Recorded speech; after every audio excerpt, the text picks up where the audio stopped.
pita in tawon. Then mabalihog ko ate Jasmine, ate Jessa, na apoy quarter sa baba. Baka akalain nila na nakalimutan natin na nandoon sila sa ilalim. Na hindi natin nakalimutan na nandoon sila sa ilalim. May demerits pa rin. Ayaw na lang na apila ng tigluto ha.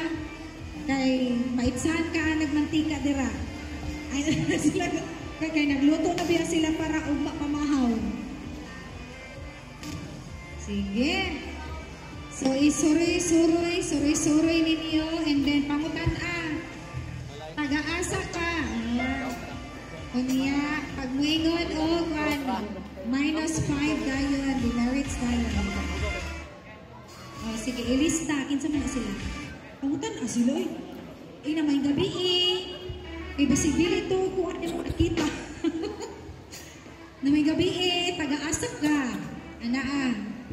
Pag ngayon sila taga-kuhan na tribe, ilista. Kanang nabalit sa kantin, okay ra na, kay mubalik na sila sulod, basta di lang mo diretso dito sa ilahang mga quarters. Aron matulog. Naapo diri sa classroom, naapo'y nag-quarter diha. Then, naapo diri sa taas. Makita na ko sa ako ang mga mata, bisag wala pa akong isa ka mata. Naghinahinay na sila ganana dito. Sila, makita na mo dire. Okay? Di sa mo higda, ipalayo ang ulan. Tindog sa mo diha, walay mag atik-atik og ang mga delegates diha, labi na atong pastors, tribe overseers. Please remind ang delegates na mubalik diri sa atong sa sulod sa simbahan. Para ato ang saksihan ang mga mo present pa. Kay luwi kaayo, wala na sila ikuan audience. Kung kita tanan, maghinay-hinay o gawas. Okay, so okay na? Now, let's clap our hands for CCFM Sibuli.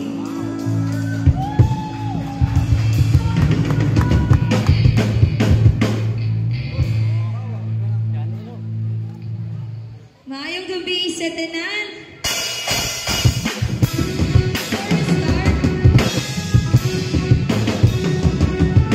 I would like to introduce to you our team.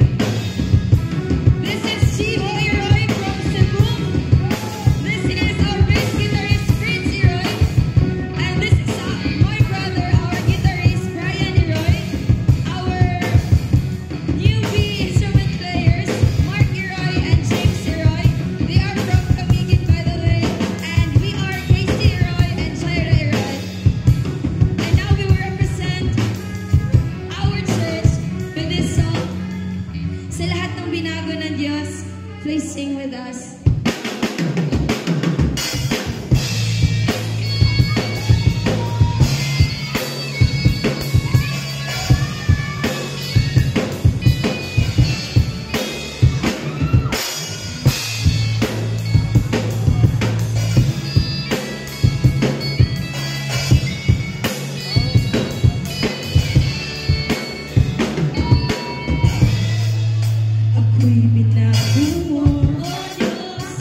Thank you po.